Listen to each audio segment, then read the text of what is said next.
Hello everyone, welcome back to my YouTube channel. इस video में हम वाटर चैप्टर के नोट्स देखेंगे, geography class 7th grade. So let's start it.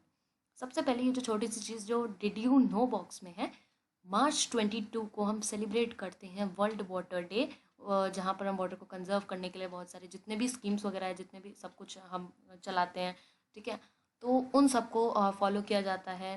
And बहुत लोगों को ये चीज़ पता नहीं होती है कि इस दिन ये सेलिब्रेट होता है, इसीलिए उस दिन भी बाकी दिनों की तरह हम वाटर को वेस्ट करते चले जाते हैं। ओके, सो ऐसा नहीं करना है आपको। आप शिक्षित हैं, लिटरेट हैं, तो इसलिए आपको हर दिन, ना कि सिर्फ 22 मार्च को, आपको हर दिन वाटर को सेव करना है।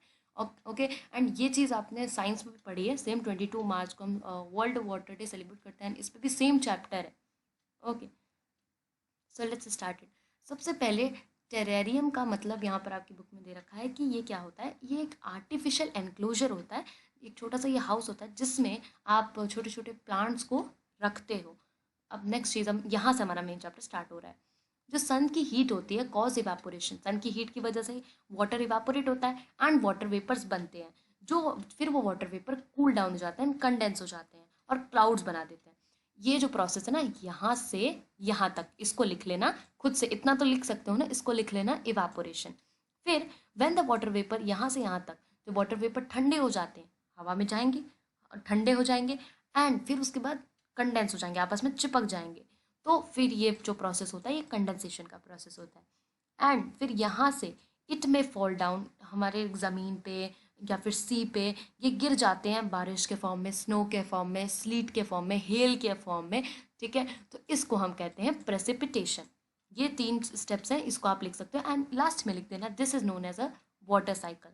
Okay, next, the process by which water continuously changes its form and circulate between ocean and atmosphere and land to known as a water cycle। अब आप छोटे से बच्चे तो नहीं हो कि नहीं कि आप ये पूरा स्टेप्स बताओगे। अगर आप उसको स्टेप्स बताने के लिए बोले जाएंगे तो आप बता सकते हो, बट अगर आपको वाटर साइकिल की अच्छी से डेफिनेशन पूछी जाएगी तो आप ये लिखोगे, बिकॉज ठीक है, 7th स्टैंडर्ड के हिसाब से, कि ऐसा प्रोसेस जिसमें जो वाटर है वो कंटिन्यूली अपना फॉर्म चेंज करता है, सॉलिड, ठीक है, मतलब लिक्विड, फिर गैस। ओके, तो इस फॉर्म में जो अपना वो फॉर्म चेंज करता है एंड सर्कुलेट बिटवीन और ओशन, कभी ओशन के चक्कर खाएगा, कभी एटमोसफेयर के, कभी लैंड के, तो इसको हम क्या कहते हैं, वाटर साइकिल बोलते हैं।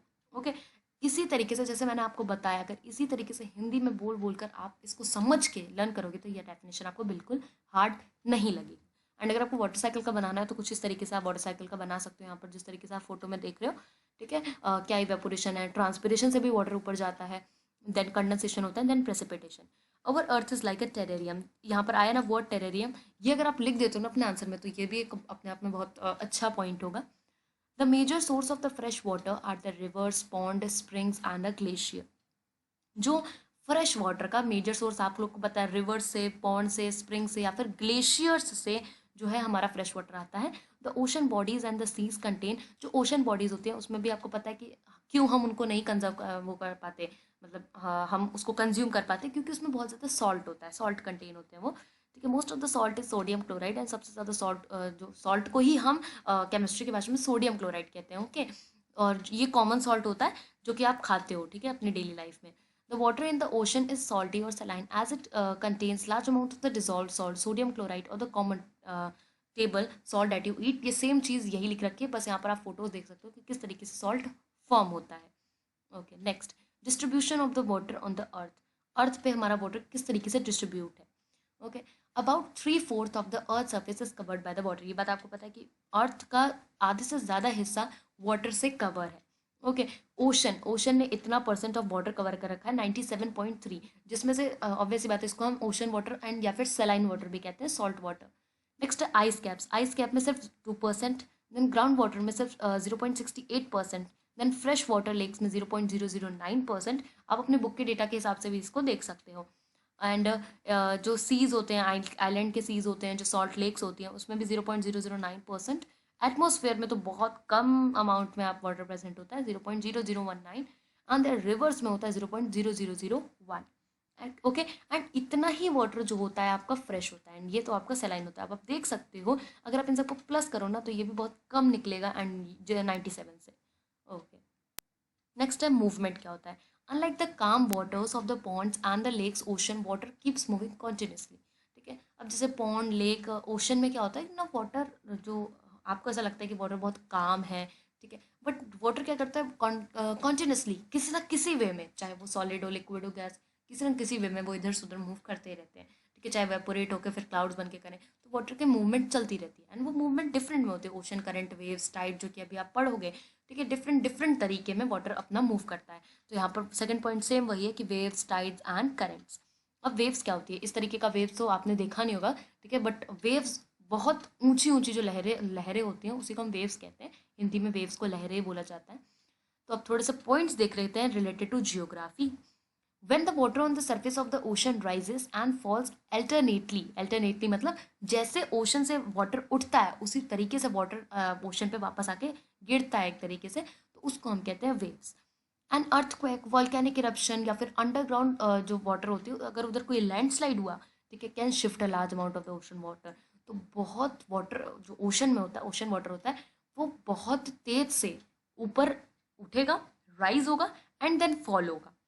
इस चीज़ को एज अ रिजल्ट बड़ी बड़ी, कभी कभी तो बहुत बड़ी टाइडल वेव बन जाती है जिसकी वजह से सुनामी आ सकती है। बट कभी कभी ये जो राइज एंड फॉल होता है ये नॉर्मल होता है, जिसको हम वेव का नाम देते हैं।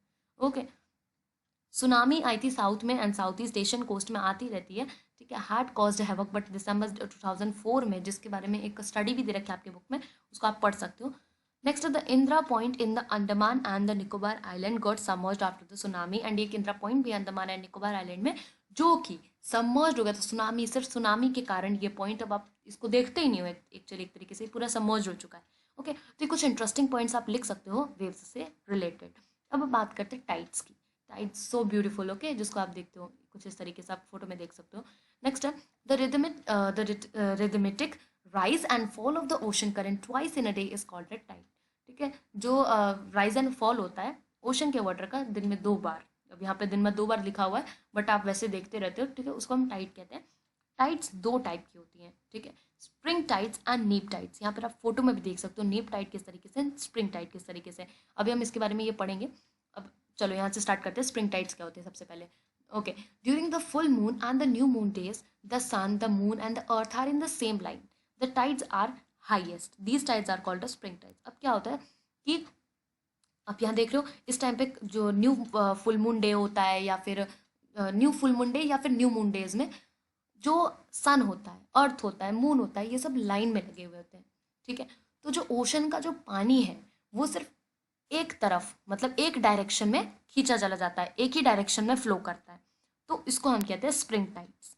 एंड नेक्स्ट चीज है when the moon is in the first and the last quarter, जब मून जैसे पहले दिन निकलता है, ठीक है, एंड लास्ट क्वार्टर में निकलता है, तो जो ओशन, ऑब्वियसली बात है, मून या तो अपोजिट यहाँ पर ऊपर होगा और सन इस तरफ होगा, तो दोनों डायरेक्शन में वाटर क्या करता है, दोनों डायरेक्शन में मूव करता है, ऐसे ऊपर से जाकर इस तरफ जाता है, तो डायरेक्शन ये अपना बदलता है ग्रेविटेशनल पुल की वजह से।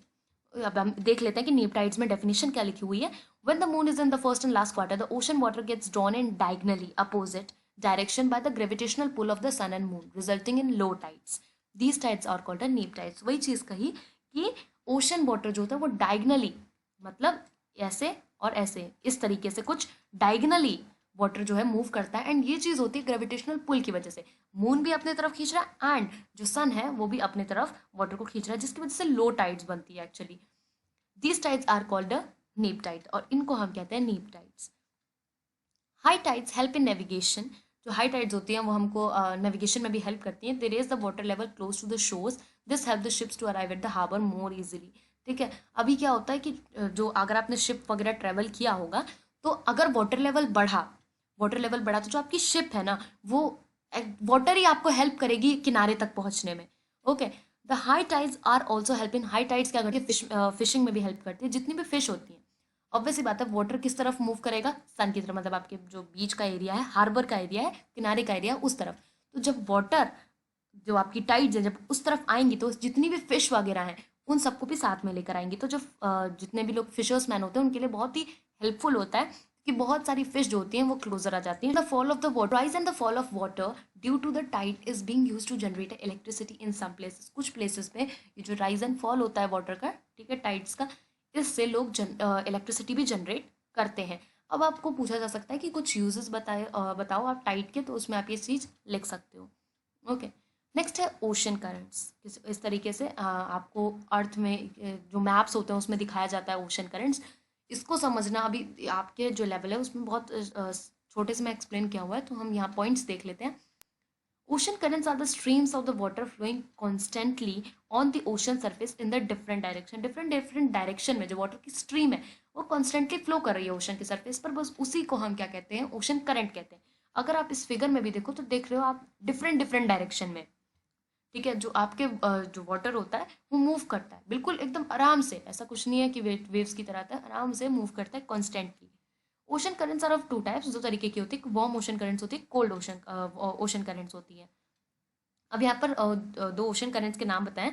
जो लैब्राडोर ओशन करंट है कोल्ड करंट है, इसको हम कोल्ड करंट कहते हैं। जो गल्फ स्ट्रीम है वो वार्म करंट है। Okay, next, the areas where the warm and the cold currents provide the best fishing grounds of the world. अभी कुछ यूजेस बता रख दिए ओशन करंट्स के, कि कुछ ऐसे एरियाज होते हैं जहाँ पर वार्म एंड कोल्ड करंट्स हमको बेस्ट फिशिंग प्रोवाइड करती है। मतलब वहाँ पर फिशेज आपको बहुत अच्छी मिलेंगी, आप वहाँ से फिशर्स के लिए बहुत हेल्पफुल होता है। Seas around Japan and the eastern coast, seas around the Japan on the eastern coast of the North America are such example. कुछ एग्जाम्पल्स आप यहाँ देख सकते हो। The areas where the warm and cold current meet also experiences foggy weather. जहाँ पर warm और cold currents मिलते हैं वहाँ पर एक फॉगी वेदर बनता है, जहाँ पर बहुत मुश्किल हो जाता है नेविगेशन करना, ठीक है। लोग वहाँ पर ट्रैवल नहीं कर सकते, रह नहीं सकते। ओके, नेक्स्ट, नेक्स्ट क्या है, यहीं पे आपका चैप्टर खत्म होता है। तो आप देख सकते हो कि बस वेव्स, टाइड्स, ओशन करंट, यही सब चीज़ें हैं इस चैप्टर में जो कि आपको समझ आनी चाहिए। एंड अगर आपको लिखना है तो आप ये पॉइंट्स यूज़ कर सकते हो। जैसे अगर आपको पॉइंट्स कम लग रहे हैं, मोस्टली बच्चों को कितने पॉइंट्स चाहिए होते हैं लिखने के लिए, 5, एंड दीज आर 3 and 3, तो कि टोटल 6 हो गए। तो आप अपने से भी, ठीक है, आपको समझ आ गया। कुछ लोग समझने पे विश्वास रखते हैं, कुछ लोग खुद से लिखने पे विश्वास रखते हैं, कुछ लोग रट्टा मारने में विश्वास रखते हैं, तो सबका अलग अलग होता है।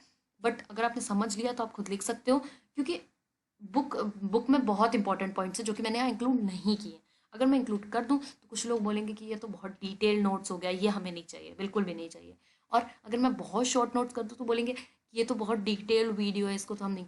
तो सबका जो पर्सपेक्टिव होता है, देखने का तरीका होता है, वो बहुत अलग अलग होता है, जो कि मैं बोलती हूँ कि you have to tell me in the comment section. Okay, तो एक बार आपको बुक भी पढ़नी चाहिए एंड एक बार आपको नोट भी पढ़ना चाहिए। फिर जो आपका, जिस तरीके से आप देखते हो, आपका पॉइंट ऑफ व्यू क्या है, उस तरीके से आपको अपना आंसर लिखना है।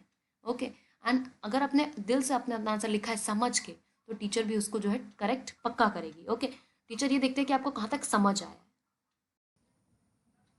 इस वीडियो को लाइक कर देना एंड वीडियो को जितना हो सके उतना शेयर करना, क्योंकि ज्ञान बांटने से ही बढ़ता है। एंड चैनल को सब्सक्राइब ज़रूर कर देना। आप चैनल को सब्सक्राइब क्यों करना है, ताकि जितनी भी नोटिफिकेशन आए क्लास 6 to 10 की वीडियोस का, वो आपको जल्दी से मिल जाए। And thank you very much for watching this video. Good bye beautiful people.